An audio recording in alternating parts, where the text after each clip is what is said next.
welcome Miko Branch and Carly Credit. Ready? Before we get started, I wanted to say thank you to Ms. Bonnie Newman-Davis for even creating this space and bringing Miko Branch here for us to have this exciting discussion. Who doesn't want to talk about books and beauty and business? So thank you so much to Bonnie Newman-Davis. Thank you. And thank you all so much for joining us. You all look beautiful on a February morning. How are you feeling out there? All right. Doesn't she look gorgeous? Yeah. You know who this is. This is Miko Branch, CEO and founder of Miss Jessie's product. She and her sister Titi were game changers. They created basically a new category for hair care. And that's why I call her a boss when it comes to business, when it comes to beauty, and of course when it comes to gloves. Thank you so much for joining us. Thanks so much for having me.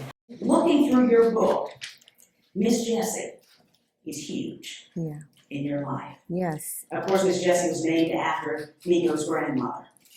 She encouraged you, and she was an example for you, not just in words, but in action. Yeah. So talk to us. Let's just start this out with the top, Miss Jessie. Tell us about growing up under Miss Jessie. So growing up around and under Miss Jessie, and I say under because Miss Jessie was the boss. Oh, yeah. She was the boss of our family. She ruled our family from her kitchen table. And she was probably the first CEO I had ever seen. And that woman could delegate. She could tell anybody what to do. And when she told you what to do, we did it. She had a wonderful way with people. She treated people how she wanted to be treated, so she commanded and demanded respect because she gave it. She was also good at what she did. You know, she was a wonderful cook, and it wasn't uncommon for her to make practically everything from scratch. So as little Miko and Titi's growing up under this woman, we had to be great helpers. But we got a chance to witness her doing her magic at the table. Great cook, but we also got a chance to see how she operated. So when it came time for us to run Miss Jessie's, that was the woman who I referenced on many occasions when it came time to deal with our employees or even come up with our curly pudding formula. We were thinking of Miss Jessie Mae Branch. You also did Miss Jessie's hair. Yes, I did. And let me tell you something about Miss Jessie. She was a hard woman to please. So, you know, if she said that what I did was okay, that means it was on point. Right. Yeah. Now, in the book, you talk a little bit about doing a classmate's hair when you were in elementary school. When exactly did you know that hair was your gift? It became really apparent to me after, in my early 20s, I might have been 19 or 20, and I had experienced two things that I did not like. And it was clear to me what I did not want to do. Then I tapped into what I was good at and what I wanted to do. So those two things, I went to the Fashion Institute of Technology. I went to FIT in New York City. And after graduating, I realized that I did not want to do that. But I knew I needed to do something because I needed to work. And I wanted to do something that I loved, so I chose hair. Also, I had a chance to work very early on with my dad, and I through my experience with my dad, it was very clear to me what I did not want to do. So in choosing a career with those two experiences behind me, I chose something that I was good at, and for me it was actually the easy way out because I could just do it with my eyes closed. So just a little bit of background about my father. His name is Jimmy Branch. My dad was very handsome, very sure about being free. He came out of the civil rights era, so some of the sacrifices that he'd seen his people make in order for us to do things like vote, be our own bosses, and just be in a position of choice was really real to him. He was blessed with 2 daughters. He was somewhat of a ladies' man, so I think my dad was very keen on some of the traps that were out here for women. So he wanted us to be independent. He armed us with that. He put us to work very early, and Titi and I were no strangers to hard work. And he groomed us to be these entrepreneurs. Later on, I got a chance to work with my dad in Branch Cleaning Agency, and I got a chance to see my dad not in rhetoric, not in theory, but I got a chance to see him in practice. And ironically, I got a chance to understand more of what I wanted to do, and I got a chance to understand that by the things that I saw that I did not want to do based on some of the things my dad was doing. So that experience that I had with my dad is like boot camp. You know, Titi and I did not go to business school, but we had these sparring sessions with our father. And I can't think of a better way to test your skill or to test your stomach with this very strong-minded man. So I learned a lot from him. Your dad told you you can't get over on being pretty. Yeah. Talk a little bit about the importance of that statement and how it's proven to be true in your career, especially to these young entrepreneurs, these young ladies in this audience right now, college students thinking of the same thing. Yeah. He put a lot of emphasis on you can't get over being cute. And I think he was terrified, again, by having these two girls, and he wanted us to rely on our talents and our hard work and not being cute. I think for him as a male, on the other side, in interfacing with women who were beautiful, he thought that that might be a shortcoming for his girls. And to rely on beauty and the exterior he thought was fleeting. So he'd often shame us, you know, if we thought we were cute, and he really wanted us to revisit our approach to things if we thought we could ever get over on being cute. Titi and I are no strangers to hard work, but I can definitely say that being pretty and being cute is not a bad word, and it's not a bad thing. And it wasn't until my early 20s that I tapped back into it and realized that I can find a space because I love being cute.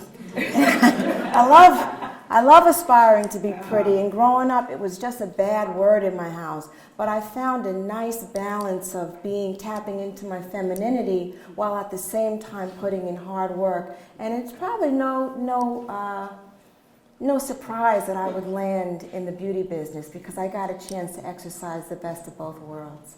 Yeah. In the book you talk a lot about Titi considered being the smart one. Yes. For people in the audience that may have different ideas about, or different business ideas, but may talk themselves out of it, what's your advice to them? In terms of how they feel about themselves, and the gifts that they possess? Well, you know, I know that the gifts that God gives us, they're unique, they're different, and I think that it's not just Titi and I who possess these God-given talents. We're all good at something. Some of us are good at putting our eyeliner on. Some of us are good at babysitting. Some of us are great cooks. Some of us are bossy. We're great delegators. You know, some of us are strong. We could beat you up. I mean, we're all good at something. And really, if we just tap into it and see what's there, it's probably... we probably have more than one talent. But in terms of partnership, really taking inventory and really placing a value after you figure out what your talents are and what you're good at, it's probably best if you put a value on it. You're worth it.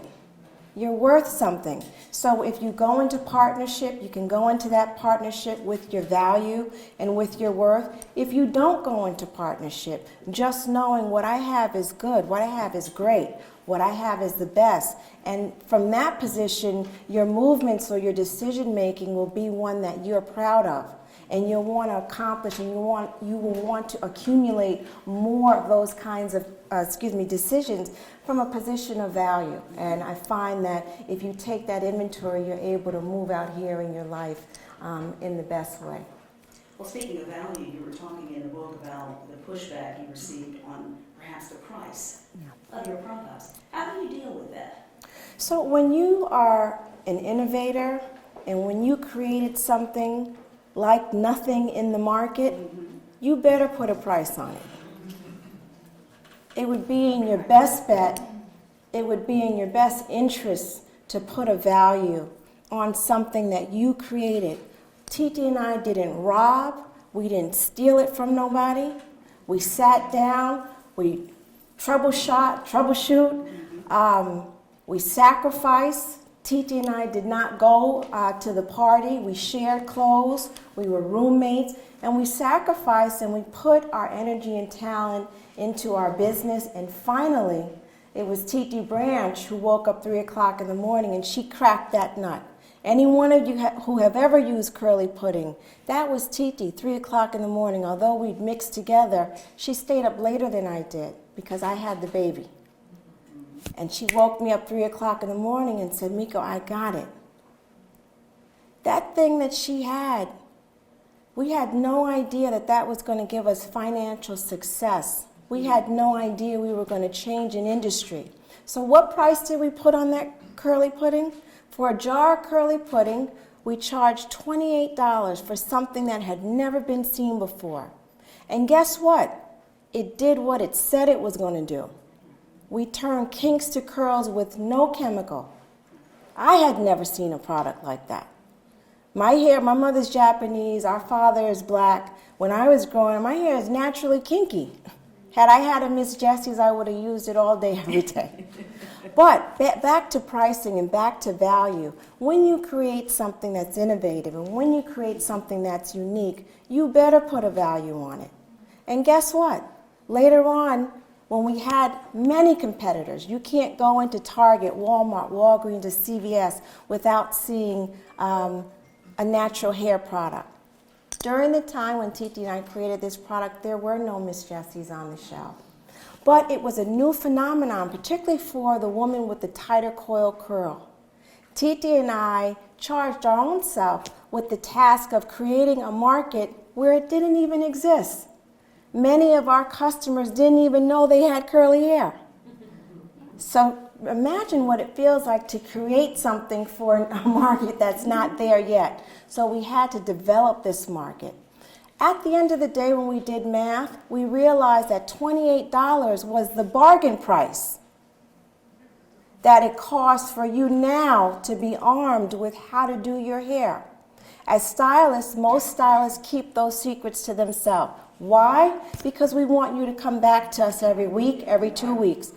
What Titi and I did was we shared our information with you. We told you how to do your hair. That information was free. This knowledge of how to do your hair was going to change. It was going to be the beginning. It was going to be the fire to the natural hair movement. I can't look in this audience. I can't tell you how many women I see. I see some straight hair, but it's mostly texture. Back in the early 2000s, I saw weaves, I saw straight hair, and me one of them. But, you know, when you create something wonderful and you offer it, please put a value on it.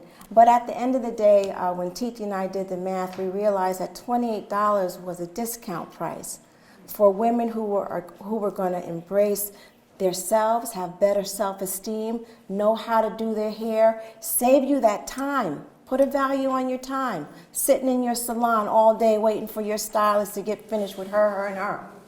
Right? And then also, it saves you money because that salon visit is going to cost you. And your independence is important too. So $28 at the end of the day turned out to be a bargain price for a discovery that was so wonderful on so many fronts. And let's talk about the marketing of that before we go back to the start of the business. You did not market this in salons because you knew women would not go to the salons. They were tired of that. Yeah, so our message to women, we did the opposite. Like I explained to you guys earlier, most salons keep secrets. We keep the secrets to ourselves so we can keep our customer base coming back. Titi and I did the exact opposite, and we told you guys how to do your hair on the jar of the product. So if anyone has ever had a jar of curly pudding, there's so much information on it because Titi and I just couldn't be here in Virginia while we were in Brooklyn doing hair. So we wanted to touch every single person. So that was part of marketing. Also, marketing our product, word of mouth is so very powerful. If we make a product and we mess up your hair, guess what?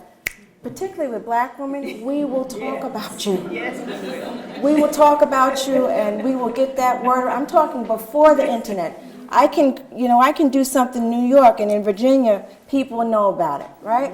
So word of mouth is very important. So it's best if you make something that works. It's best that you arm people with knowledge. But marketing, we actually did a reverse approach to marketing. We didn't market to salons. Eventually, we ended up getting some backlash from salon owners because we approached the business differently. Our argument was, hey, we're doing natural hair. We created a niche. We created a market. So we didn't feel like we had any competitors because no one was really doing natural hair the way your hair looks. This is called wash and go styling. At the time, natural hair was pretty much braids, locks, maybe even an afro, a shortcut, but really not, curly hair wasn't part of the dialogue when we thought about natural hair. So we thought it was okay for us to approach the business differently. And also differently, you didn't use models on your website. You used actual customers, which was actually an inspiration for those of us who were sitting there in college, like me. I couldn't afford the product. Yes. But I knew that if they could do it, and these were your real customers, Yes. then I could do it too. So talk about using real customers and not models. That was the key, what you said right there. It was so unbelievable. I mean, my discovery was at bath time with my son. You guys have to understand, I'm a single parent, and I knew I was going to be a single parent from the time I found out I was pregnant. Me and my son's dad, we were done. But I had this connection to this little boy. I had a boy, and I wanted to keep my baby, and finally had him. Titi and I had made some bad business decisions. We'd gotten kicked out of our salon, and luckily we purchased a brownstone in Bedford-Stuyvesant, Brooklyn. I don't know if all you know, but Bed-Stuy back in 1999 was considered the bona fide hood. Thank God for that brownstone, because we were able to refuge there. But because I was a single parent, it was important for me to be in my son's life. So what did I do? I gave my son baths on the 4th floor, and I would do hair on the 2nd floor for anyone who was willing to come, because we'd lost half of our clientele. And I stumbled upon curly hair. My son splashed all around, and I like to wear my hair straight. Actually, Titi and I built our business on doing relaxers and all kind of straight hair, but I could no longer keep my straight, styled hair straight.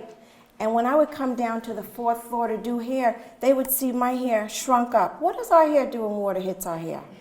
It'll shrink right up. So these women had to see my hair shrunk up, and surprisingly, it started this conversation.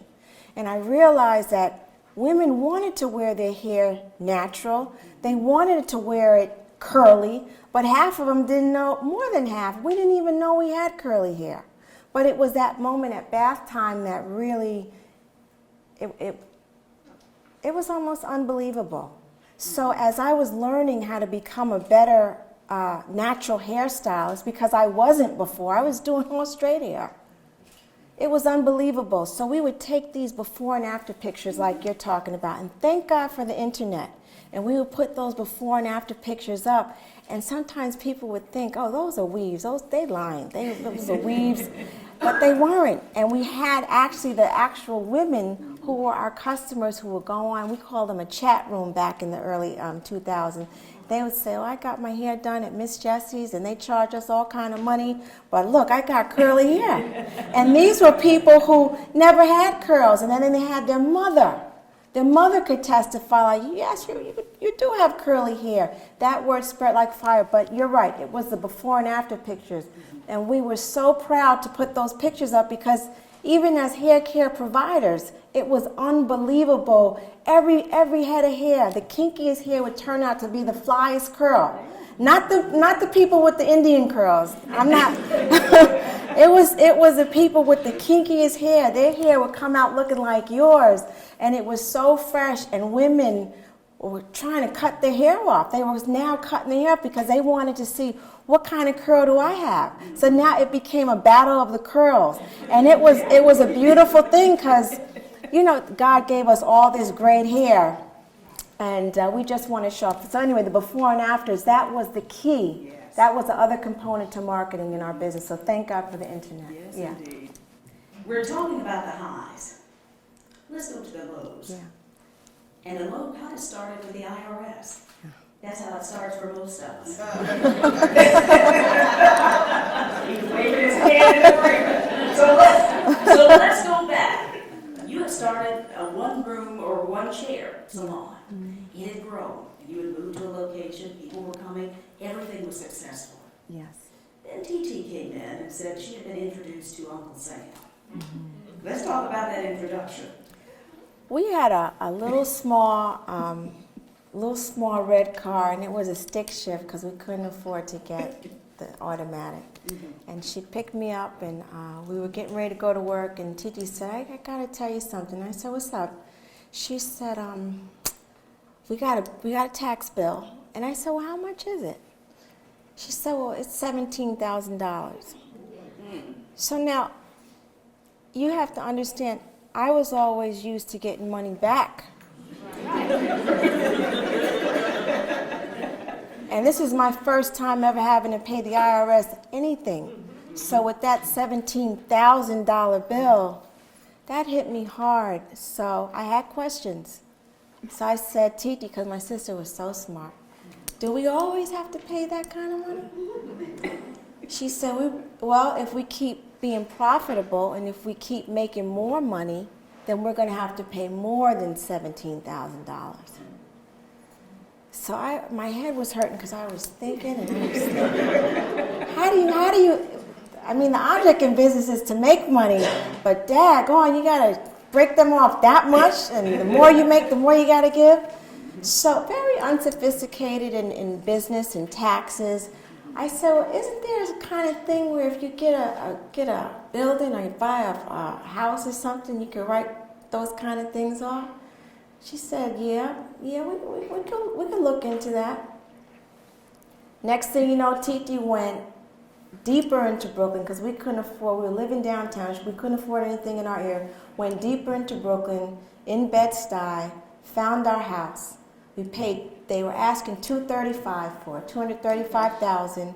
We ended up paying $215,000. That house is now worth, I think, well, the house next door sold for $3 million. So I imagine ours must be up there now because that one sold for that amount. But, you know, we didn't realize when we first got into business that we had a third partner. We thought it was just she and I. But the truth of the matter is, if you want to stay in business in this country, you better know that you have a third partner. And that partner's name is the IRS. And I encourage you, and it's a heartbreaker, right, to part with that money, but I encourage you to pay your taxes because they can be so mean, you know, and just pay your taxes. And very early on, we understood that this is our partner, so we tried to find as many ways to write off expenses. And the house was a great way to do it. And then later on, the house served us in so many different ways. So thank God for our understanding of that IRS. And thank God for the early success in Miss Jessie's, for us to understand that, okay, well, when you experience success, it's not all yours. So, yeah. And also thank God that you all knew how to save money anyway. So you were able to pay off that bill. Yeah. So when we were growing up, we were rich in our minds. My dad encouraged us to be free in our minds. Always, we were never on welfare. My dad would not let us eat free lunch at the school. And all the kids on our block in Jamaica, Queens were able to go up to the school and get pancakes, frosted flakes. They would have the greatest breakfasts up at the school, and we wanted to run with the kids and get it too. My dad would not let us get this breakfast, and he talked about a welfare mentality. And he said, you can't get something for nothing. And although we didn't really understand it, it was just ingrained in us. And you talk about, I was just thinking about my dad. You talked about sacrificing and saving. So Titi and I were no strangers to saving. We were no strangers to the concept. So the way we were able to be profitable in our business was we were sacrificing too. Titi and I grew up in New York and during the 90s, it was a very exciting time in New York, particularly for 20-year-olds. It was the puffy era. Everybody was at a puffy party. And, you know, little sacrifices like not going to a party and not spending money on red bottoms and not spending money on this great Gucci bag because you want to be fresh at the party. Like those kinds of sacrifices, and we became roommates. We took on a roommate. We shared clothes, shared the same car, just really tried to keep expenses low, but at the same time put a value on something that we were offering, which was a service at a time. And that was how we were able to save money and do well in our business by those sacrifices. But the training with the sacrifices came from my dad, working for working for yours and not really expecting something out of it for nothing.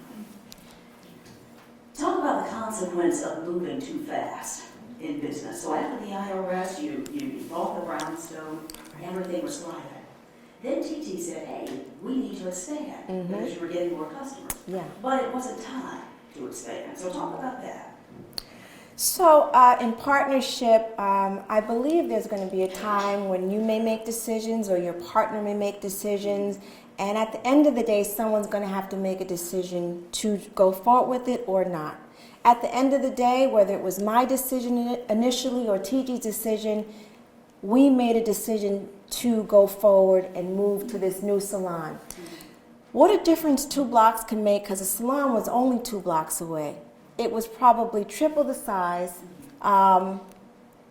maybe triple the rent, maybe double or close to triple the rent. And we thought we experienced success with the first salon, so why not? Because most people are in business to grow. TT wanted to grow. But right before we made the move, I said, TT, don't we need to get a lawyer to look over this lease? And she said, girl, go ahead. You're too paranoid, because I am. You're so paranoid. That's not how people do business. Let's get this lease and let's get this money. So she's always been my big sister. She encouraged me the first time, and you know, why not? So I went with TT and I went against my gut. And I think less than 6 months, we were kicked out of that salon. And the reason why we were kicked out of that salon, there were many things going on at once. First of all, our landlords, that lease that we signed without an attorney ended up being the demise of us. That lease was so rough on TT and I. The landlords didn't do what they said they were going to do. They said that they were going to build out the space. They didn't. TT and I didn't have a lot of money for this build out. And those kinds of things were going on. And at the same time, these guys were rough on us. They would do things like try to lock us out of our salon. They would put toothpicks in the lock. We couldn't get, they would turn the hot water off. And at the time, we were doing a lot of relaxers. So could you imagine women who had relaxers in their hair? And we were struggling. Anyway, we lost that battle with the landlord. And at the time, it was a rough time, particularly for me, because I found out that I was pregnant. And I just had a connection with this kid, and I was going to have him. So a lot of things were going on. So we ended up getting kicked out. Thank God we had that brownstone. When TT told half of our clients, hey, all you got to do is get on the A train, get off at Nostrand Avenue and walk up a few blocks, and voila, you're at our new spot. They said, what? Nostrand?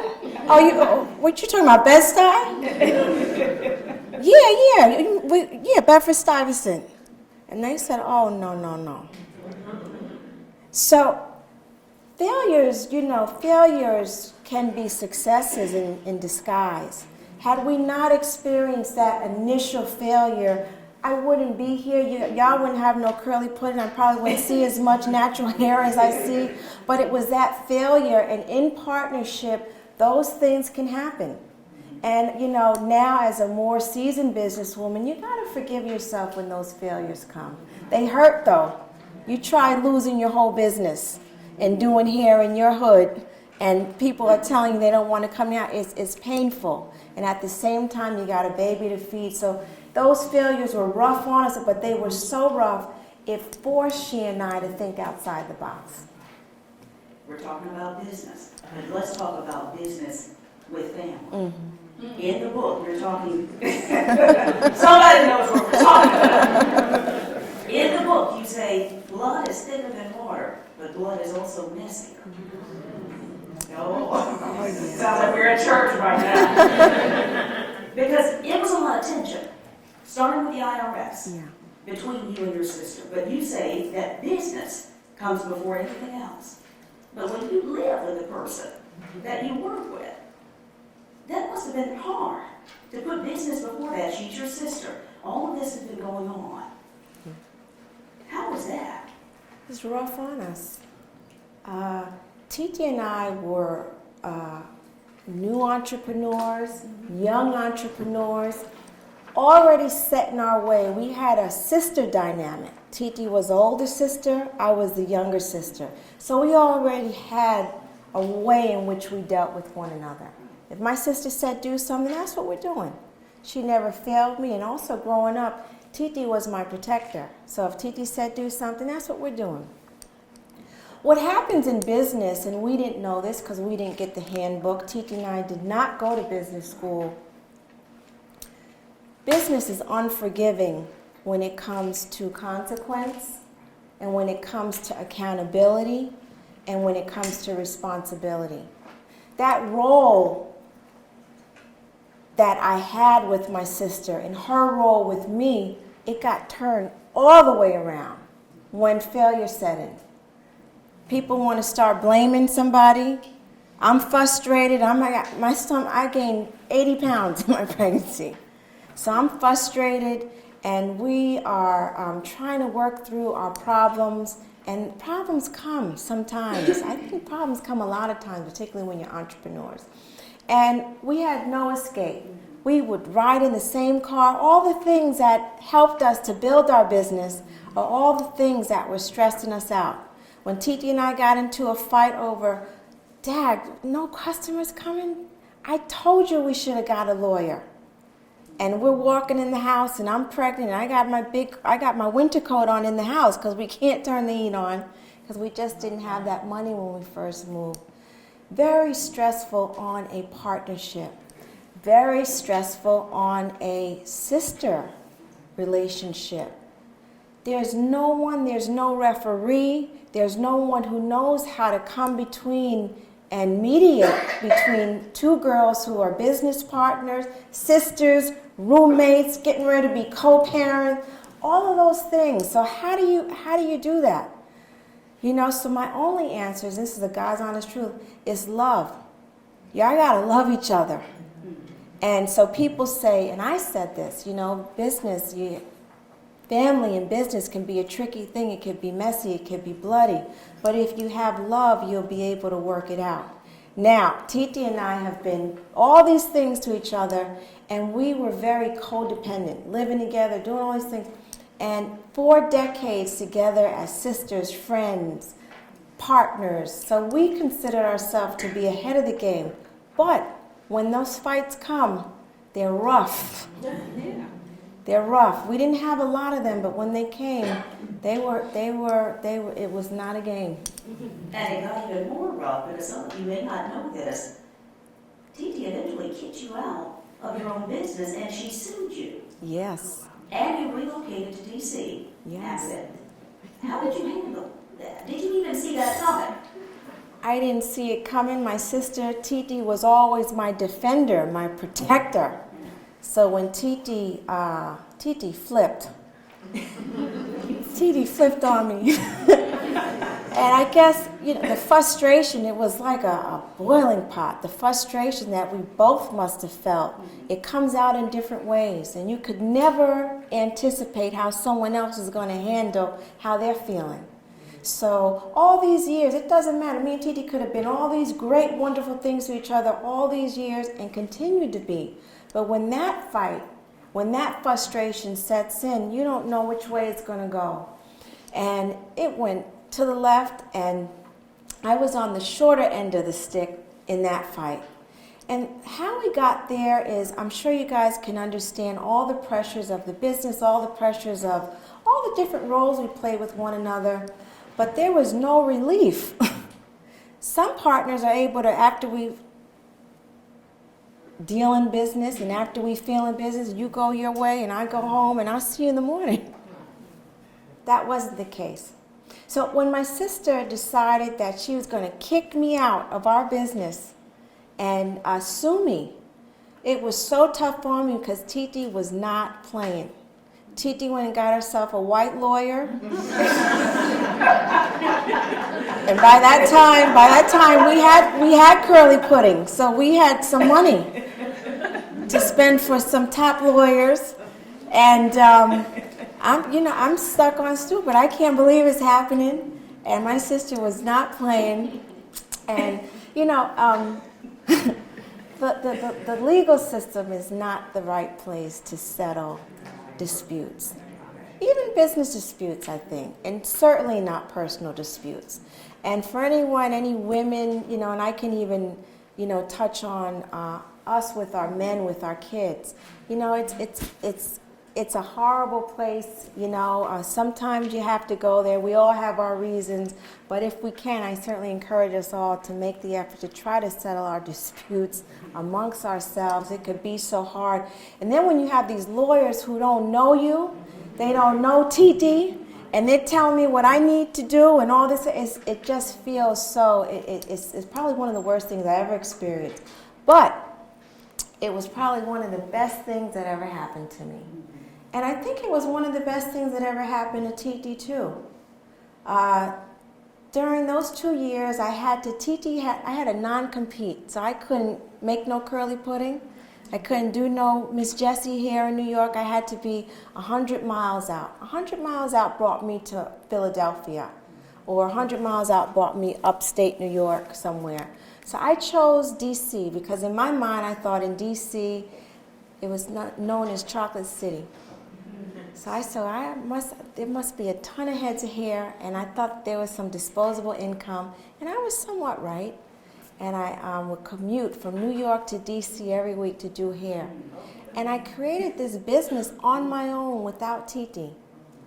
And I had to, because I had this baby, and I just had this desire to just fight back.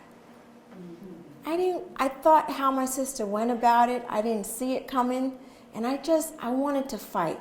And it lends to my personality too, because growing up in Queens, everybody had to fight, including me and Titi. Some fights you win, some fights you lose.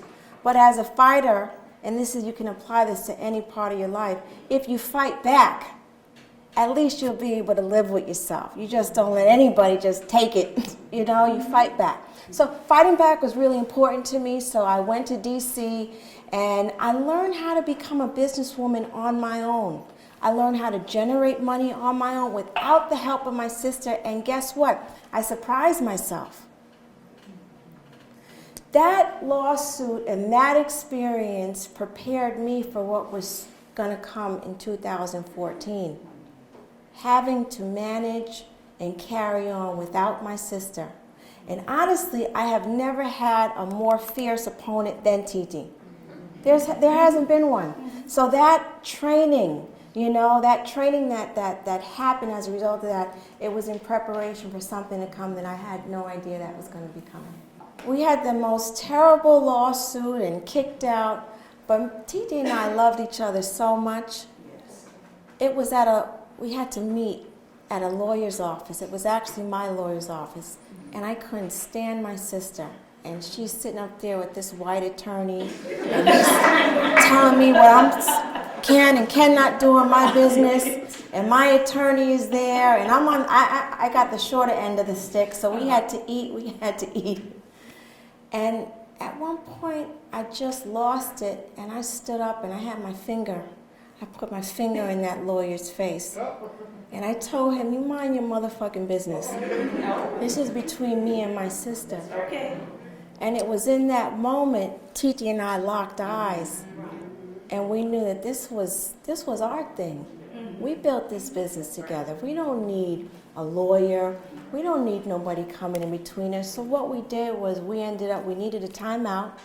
We ended up going to the bathroom. We hugged it out. We got back together. But after getting back together, we realized we have competitors now. As the innovators and the trailblazers, now we got Miss Jessie, Uncle Jessie. And now we got to get back to work. So while you're busy feuding and fighting, and sometimes there's no way to really get around it, that peripheral stuff is happening around, you're not paying attention. And now you got a whole set of other issues, so it's important to stick together. Love first, right? So we were able to hug that out. But when we got back up and looked around and saw what was going on, we had to band together, and we had to build our company back up from scratch, because now we had a new set of problems. But it was that love. So y'all could have any fight you want with your husband, with your sister, with your cousin, with your kids. You might be in business with your kids. But if you have that foundation of love, you'll be able to get through it. And that's what Titi and I had. Yeah. Ms. Molly, I'm going to have one more question. I have one more. Just piggybacking on the love. Yeah. You all almost missed an email. You all almost missed a huge opportunity that kind of catapulted you just worldwide. Talk about this email from Target that you all at first thought was junk mail. Yeah. So it started. It's all in the book. We were busy in our business. There were so many competitors popping up all over the place. We had to go on the road a lot and come out with new products. So we didn't really have time to get out here and see who's who and what's what. And we had gotten a lot of phone calls, and half of them were bogus calls. But there was this one caller who said Target wanted us in Miss Jessie's, and we didn't believe them because they didn't have no Target.com on the back of their name, so we thought it was another, bogus call. They were persistent, and one day they called, and Titi happened to, well, let me take the call and see what they're talking about. Titi got on the phone, and she said, well, where is this meeting? And they said, well, it's in Minneapolis. And my sister was an encyclopedia. She knew everything about everything. So Titi knew that the headquarters for Target was in Minneapolis. So I look at Titi, and Titi's talking, and she's questioning, and then Titi was like, I said, what? She said, you say what? Where's the meeting? She said, Minneapolis. And Titi said, all right, we'll be right there. We bought the most expensive plane ticket because it was the day before. Flew out to Minneapolis, thought we had to pitch and try to convince these people to put Miss Jessie's in their store. All white people in that room. There was one woman, she had blonde hair, and she had the biggest rock on her finger. And I was just looking at a rock. And it was that woman, me and Titi are talking, and I'm looking, and it was Titi's turn to talk, and it was that woman who said, I know who you are. She said, we're going to order everything. And with the handshake, Titi and I became multimillionaires. But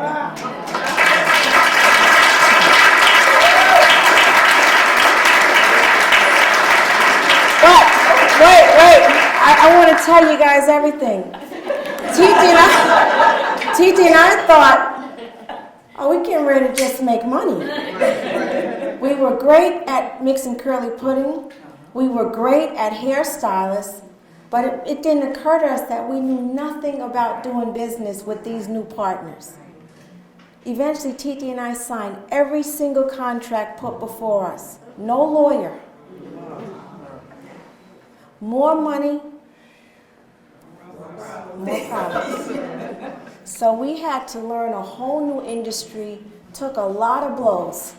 All of our experiences before, whether she and I were in a dispute, whether we lost our first business, all of those lessons served us because we had bigger decisions to make. The only reason why I say it was bigger because there was bigger money connected to it. And we use a lot of that wisdom that we learned, and we applied it here. No business school.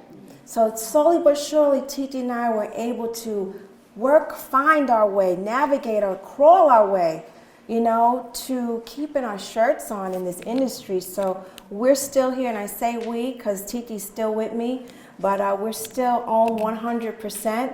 We have no partners, and we're still here.